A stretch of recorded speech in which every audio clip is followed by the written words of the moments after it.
Hello, my dear friends. Today we are going to discuss about the loops in Python programming.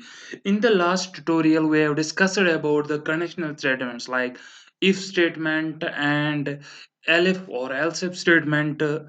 And now in this lecture, we are going to discuss about the loops and the types in Python programming. यानी कि loops जो होते हैं और उनके जो types होते हैं पाइथन प्रोग्रामिंग में उसके बारे में हम लोग डिस्कस करेंगे। तो लूप्स जो है मेनली 2 तरह के होते हैं हमारे पास पाइथन प्रोग्रामिंग में। एक होता है व्हाइल लूप, दूसरा होता है फॉर लूप या for loop and while loops. तो लूप्स क्या करते हैं काम? लूप्स मान लो अगर हमें कोई कोड हमारे पास है, हमें उसको रिपीटेडली प्रिंट करना है। मान लो मेरे पास 10 नंबर है और मुझे 1 से लेकर 10 तक नंबर्स को प्रिंट करना है। तो अगर मैं इसको ऐसे लिखूँ प्रिंट 1, प्रिंट 2, प्रिंट 3 तो ये क्या होगा इसमें प्रोग्राम में जो है कॉम्प्लेक्सिटी हो जाएगी। यानी कि प्रोग्राम हमारा जो है वो सही से नहीं चलेगा, वो बहुत ज़्यादा कॉम्प्लेक्स आएगा, जो कोड है वो अच्छी तरह से अरेंज नहीं हो पाएगा। तो इस प्रॉब्लम को सॉल्व करने के लिए हमारे पास लूप्स आते हैं पाइथन प्रोग्रामिंग में। तो लूप्स जो है ये क्या है, ये हमारे कोड को जो है वो छोटा करता है।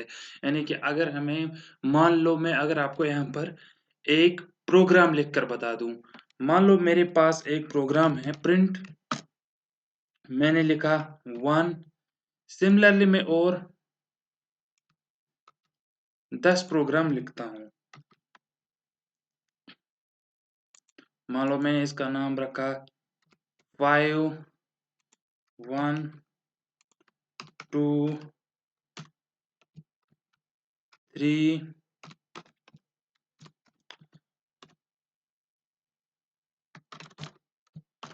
4 और इसी तरह से मान लो मेरे पास 5 नंबर है। अगर मैं अब इनको इस तरह से प्रिंट करूँ, तो ये ठीक है, ये प्रोग्राम जो इसमें कोई प्रॉब्लम नहीं होगी।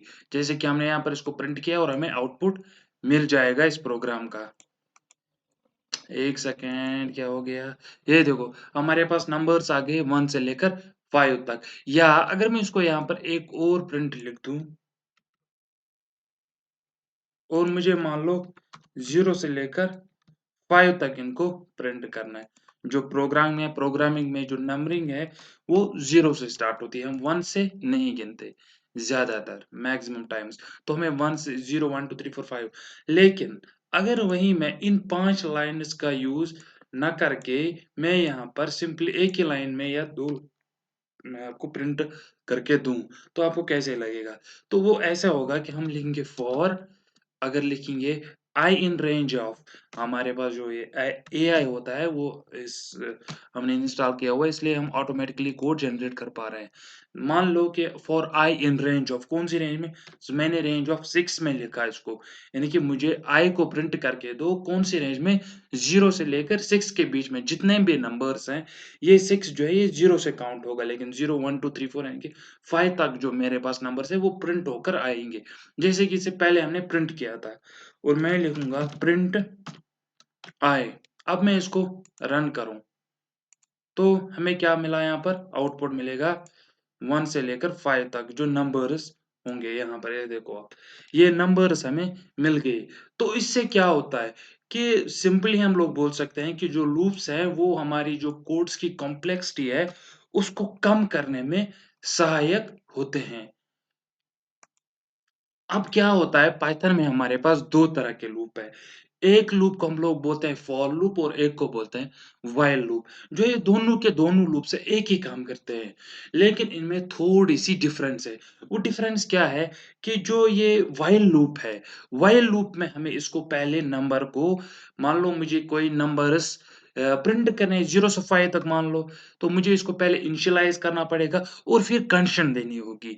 लेकिन जो फॉर लूप्स होते हैं, उनमें उसमें हमारे पास ऐसी कोई भी जो इनिशियलाइज़ेशन या कोई जो रिटर्न करना पड़ता है या हम जिसको बोलते हैं कोई कंडीशन जो है वो हमें नहीं लगानी पड़ती। तो यही सिंपल सी डिफरेंस है यानी कि जो व्हाइल लूप है, उससे भी जो हमारे पास सबसे ईज़िएस्ट फॉर्म ऑफ लूप है, वो है फॉर लूप। यानी कि व्हाइल लूप में जो कॉम्प्लेक्सिटी है उसको सॉल्व करने के लिए हमारे पास दूसरा लूप आता है फॉर लूप। अब मैं आपको एक ऑलरेडी मैंने प्रोग्राम बनाया हुआ है टेबल का। तो हम लोग सिंपली मैं आपको वो रन करके दिखाता हूँ कि और आपको समझ में आएगा कि व्हाइल लूप और जो ये फॉर लूप है, इसमें क्या मेन डिफरेंस होती है। मेरे पास ये प्रोग्राम ऑलरेडी मैंने लिखा हुआ है। मैं इसको कंट्रोल फॉरवर्ड स्लैश के अनकमेंट कर देता हूँ और सिंपली मैंने क्या लिखा है इसमें, इसमें मैंने बोला है कि आप मुझे एक नंबर एंटर करो। इंट का मतलब है जो ये नंबर होगा वो इंटीजर फॉर्म में होगा। आपको यहाँ पर आ रहा भी होगा कि ये जो है इंट का मतलब होता है कन्वर्ट है नंबर और स्ट्रिंग इनटू एन इंटीजर, यानी कि इंटीजर में हमें कन्वर्ट करके देगा। फिर इनपुट, इनपुट क्या है यूज़र से, यानी कि यूज़र से हमें इनपुट को देना है।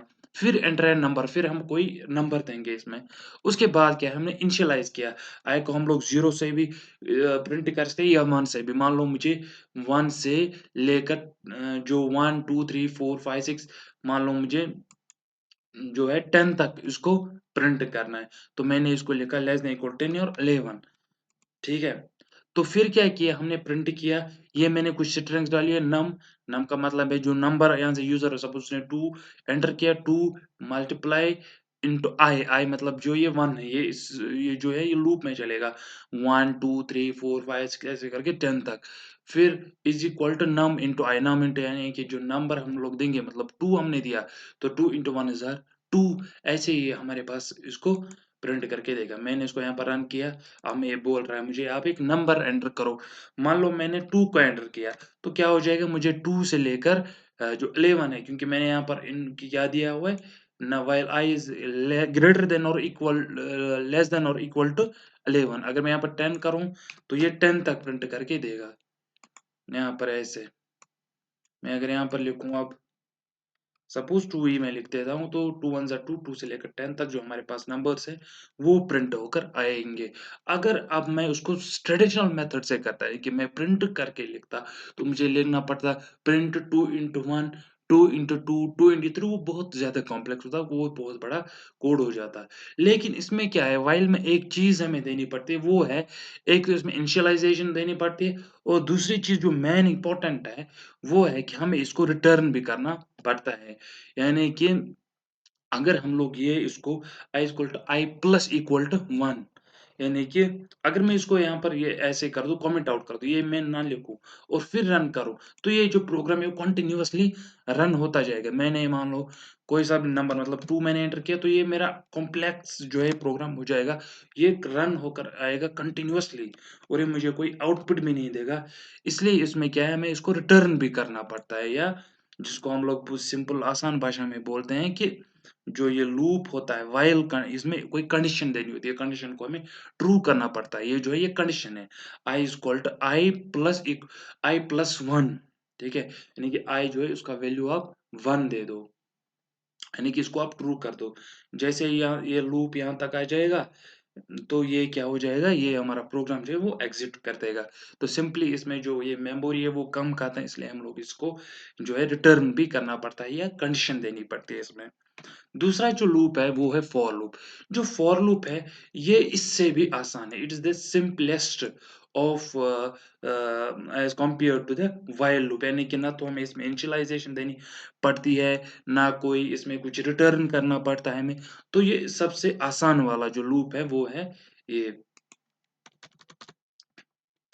अगर मैं इसको आपको यहाँ पर रन करके दूँ, इसमें क्या है, हमने 3 लाइन्स में लिखा है। पहले हम लोग जैसे व्हाइल लूप में किया था वैसे इसमें भी, लेकिन हमने क्या लिखा, for I in range of 1 to 10। 1 to 10 का मतलब हुआ आप 1 से स्टार्ट करो फिर 10 तक जाओ लूप को। यानी कि अगर यूज़र 2 एंटर करेगा, 2 1 ज़ा 2, 2 ज़ा उससे ले 1 से लेकर 10 तक की, यानी कि 0 इसमें नहीं इंक्लूड होगा। और फिर जो है हमें एक यहाँ पर क्या देना पड़ेगा, 11 देना पड़ेगा, क्योंकि इसमें लेस देन इक्वल टू हमने कंडीशन नहीं लगाई है। तो ये क्या करेगा, ये हमें कोई जब हम नंबर एंटर करेंगे तो उसको ये 10 तक रन करके देगा। सिंपली मैं आपको दिखाता हूँ यहाँ पर, मैं यहाँ पर 2 को रन करूँगा तो ये भी मुझे सेम वैसे ही 2 का टेबल मुझे प्रिंट करके देगा 10 तक, 2 से लेकर 10 तक। तो जो एक चीज़ होती है इसमें जो है हमें यहाँ पर 11 इंक्लूड करना पड़ेगा, क्योंकि जो लास्ट डिजिट है वो इंक्लूड नहीं करेगी, 0 से काउंटिंग स्टार्ट होगी, इसलिए हमने यहाँ पर लिखा है 11 भी। ठीक है? तो ये जो है ये हमारे पास जो है लूप्स के बारे में जो टॉपिक था हमारा वो आज खत्म हो चुका है। और अगर आपको हमारी वीडियोस पसंद आ रही है तो चैनल को सब्सक्राइब करना और जो हमारे वीडियोस हैं उनको लाइक और शेयर करके ज़रूर जाना। Thank you.